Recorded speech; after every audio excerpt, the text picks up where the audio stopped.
So this was the situation in Group G before the games kicked off. And as you can see, all that was left to decide was who would top the group between Juventus and Manchester City, with the latter needing a win to finish ahead of their rivals. Juventus made 5 changes heading into this one. Meanwhile, Manchester City, in turn, made 7 changes as Rodri and Reinders started together for the first time. All-European clash with Juventus taking on Manchester City. It's a clever ball, picking out Jeremy Doku! Scored by the Belgian! No mistake from City, at the back, and in goes June Koopmeiners!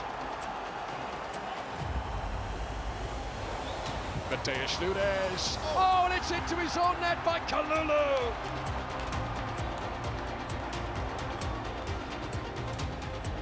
Wonderful weight on the pass. Haaland must score. It's the 300th goal of his club and country career. Haaland in front of Foden. It's surely going to be in. Phil Foden. Was close, back to him, great save, Di Gregorio. Oh, but you can't legislate for that. Savinho. Vlahovic, finally a bit of service, finally a chance to show what he can do. Juve get their second, it's surely too little too late. Manchester City, the only team with a 100% record through these group stages of the Club World Cup. So, a fantastic performance. If you're a Man City fan, you are very, very excited. If you're a fan of another team in the competition, I think you're a little bit worried. That was a statement, wasn't it?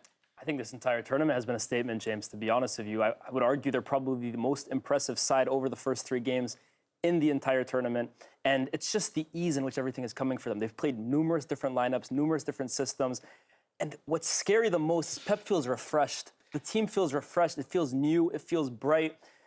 I'm worried, not just for the Club World Cup. I'm a Man United fan. I'm terrified for the Premier League season as well, too. They look irresistible. Yeah, well, let's hear from Pep. Pep was chatted to by Alex Aljo, and he had this to say.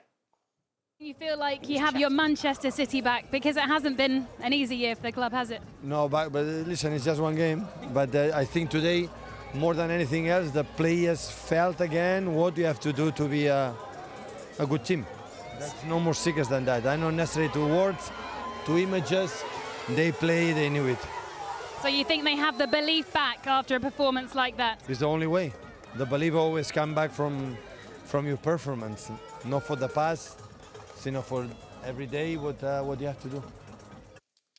Okay, Pep's feeling good there. Not worried about confidence. It comes from the competence, and we saw it today. There was so much to like about Manchester City's approach in their game against Juventus, including some really interesting tactical tweaks by Pep Guardiola, which I feel like we're saying every single time they play, but pretty much everyone in the squad has played, and we can show you the 3 lineups from the game right here, and every single time it's been quite different. Just to highlight certain players. The first game, Reinders on his own, and then O'Reilly and Lewis, who, you know, thought of as fullbacks, stepping in, and a pretty much strikerless formation when it comes to that front line. That was in the first game.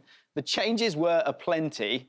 In the second game, completely changed. Not as many kind of dribblers in this team. Gonzalez now as that single pivot, a 3 at the back, and we spoke about it was almost a 3-1-6 with the likes of Silva going onto that line and then stepping in here. Gundogan as well, and Echeverri, who got himself a goal, being part of it as well. But not just kind of out-and-out dribblers, and a different role for Nunes. And then today, we saw this. Which is another iteration that we're seeing here. And we've had so many discussions about what is the best Man City team, and we're still slightly none the wiser, to be honest. Rodri, of course, and Reinders playing together in this one, and they looked absolutely fantastic. But one player in particular really stood out from a tactical point of view, and his performance as well from the off. It was Doku, wasn't it, Cormac? Yeah, this system felt like the most complete that we've seen from Guardiola in this competition. And the role of Doku is something slightly different than we've seen during the season. And he played in a lot more of a central position. So we can see it here. The two wingers are actually in a more inside position. And it's the fullbacks that are giving the width into Man City's attacks. And we saw Doku, usually you're used to seeing him on the flank and cutting inside, but he was picking up the ball more centrally and linking up play really well with his teammates. And then we see it here for the goal, catching the defender out of time and then finishing really nicely on the back post. But I think it's in these situations here where you can see a big difference that Guardiola is giving to Doku, where you're used to seeing him attack the byline and going down the line. He's cutting inside more frequently, and this allows him to link up play a lot more with his teammates. And it's a role I'm really interested to see how it develops this season, and if this is something that Guardiola is going to continue doing through the Premier League as well. Yeah, I mean, just so many different options here. It was interesting to see Doku in that position because we know him as that player who stays out wide and kind of waits for the ball. Andros Townsend was the co-commentator on the game. Of course, he's been a fantastic winger in the Premier League, had an incredible career. So we wanted to ask him about Doku's new role. This is what he had to say. Yeah, I've got to say I really enjoyed watching Doku today and some of the positions he was picking up centrally, because as a winger myself, who like Doku is used to being on the touchline with chalk on his boots, to all of a sudden be in a central position is quite hard because you're only used to looking what's in front of you, but when you're centrally, you have to look from defenders coming from the left and the right, and it can be a tough adjustment. But it's definitely, once you get the hang of it, it's definitely a profitable position because you're driving at centre-backs who don't want to be driven at.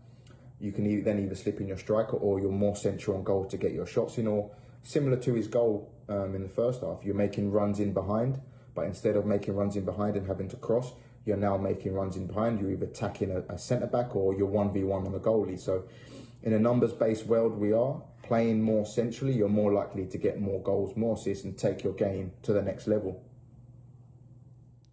Really lovely point from Andros there, because when we were watching the game, you're thinking, Doku, you kind of know what he's doing if he's out wide there, but when he sort of steps into those areas there with that burst of pace that he has, it's scary. You know, I had a lot of empathy for the defenders today for Juventus. That was one element of it. We're going to move on to the fullbacks now, Jules. What did you see there in this latest iteration of... Well, one of the consequences of Doku playing more centrally and more inside was that to leave all that left channel to Ryan Ait-Nouri, of course, who arrived this summer from Wolverhampton, who is one of the best fullbacks or wing-backs, if you want, in the Premier League, but needs that space to run into. And you see him there, you've highlighted it on the tactic boards. He needs all that space, so Doku comes inside. There's nobody in front of Ait-Nouri to be able to exploit all that space in front of him. And we see it on the clip. It's very easy to see. We could have picked very, very different moments in the game where Ait-Nouri and Doku pick up those positions for Ait-Nouri to be able to go and bomb forward, basically. This is how he skins Vlahovic, which is not too difficult, I guess, from a defensive point of view for Vlahovic. But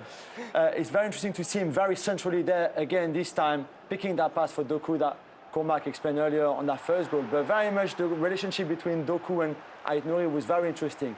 Almost as interesting as the relationship on the other side between Mateus Nunes and Bernardo Silva. And again, we will see a lot of rotation. See that run there from Nunes into the half space on the right.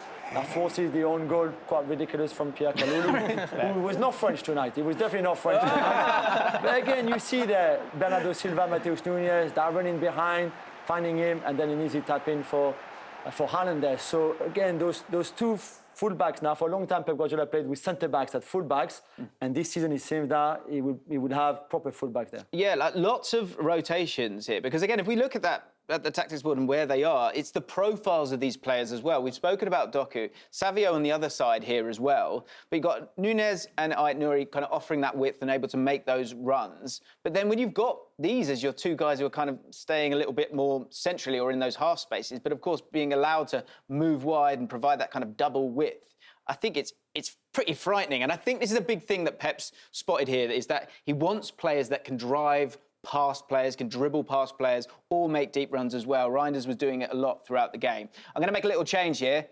Haaland coming on for Marmoush.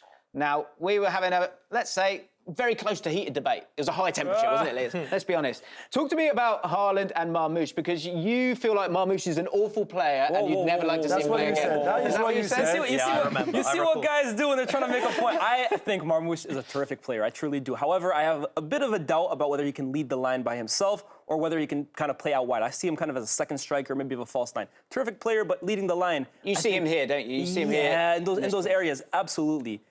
Erling Haaland. I mean, we talk about the wealth of profiles that City have. They can rely on so many different players, but nobody's quite like Haaland because he allows them to go from point A directly to point C. There's none of the point B in the middle. And we saw it a multitude of times during the games if you take a look at some of these clips. Ederson from deep going all the way down the line to Erling Haaland. We saw it throughout the Premier League season and we've seen it here. And this right here just sums up the threat that is Erling Haaland. The gravity this guy possesses, the fear he strikes. Look at how he just drags players wherever he wants. I watched this guy live in the flesh a few times, and the fear that he kind of strikes in players simply because they know how fast he is running in a straight line down the pitch. It's ridiculous. He completely destabilizes defenses. And this right here is something maybe we didn't get to see the chance with Haaland numerous times at City because he doesn't really have the space to do it. But at Dortmund, this was kind of his bread and butter. When you give this guy time to run at players, he's a force of nature, a freight train, and this on top of it. I mean, the first half we saw Mateus Nunes with a similar cross and no one was there. But with Erling Haaland, nobody attacks space and dominates the box better than this guy. And that's the reason why, at 24 years of age, 300 goals. It's absolutely ridiculous. He's and we can see his goals right now in a lovely, beautiful graphic provided by DAZN's team.